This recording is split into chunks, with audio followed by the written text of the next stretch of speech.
કુંભારવાડામાં જર્જરિત મકાન ધરાશયી, 3 વ્યક્તિ ઈજાગ્રસ્ત।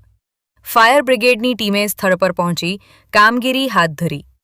ભાવનગર શહેરના કુંભારવાડા વિસ્તારમાં આવેલ જૂનવાણી જર્જરિત મકાન હાલના વરસાદી માહોલને લઈને ધરાશાયી થતાં 3 વ્યક્તિઓને ઈજા પહોંચી હતી। સમગ્ર બનાવ અંગે જાણવા મળતી વિગતો અનુસાર શહેરમાં છેલ્લા 2-4 દિવસથી વરસાદી વાતાવરણ જોવા મળી રહ્યું છે, ત્યારે આવા માહોલમાં જૂનવાણી જર્જરિત ઇમારતો દુર્ઘટનાગ્રસ્ત થવાની સંભાવના વધી જાય છે। ત્યારે આવો એક બનાવ શહેરના કુંભારવાડા વિસ્તારમાં આવેલ મોતી તળાવ રોડ પર રહેતા નજીર આસીમ શેખનું જીર્ણક્ષીર્ણ મકાન તૂટી પડતા રૂમમાં રહેલ નજીર આસીમ શેખ ઉંમર વર્ષ 76, સલીમ આસીમ શેખ તથા 2 વર્ષીય બાળક હમજા શેખને ઈજા પહોંચી હતી।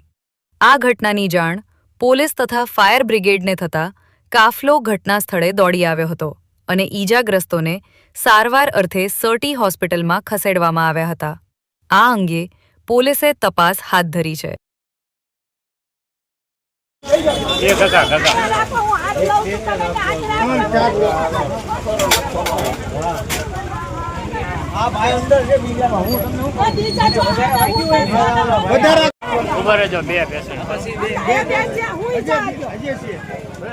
બીજી ગાડી આવશે।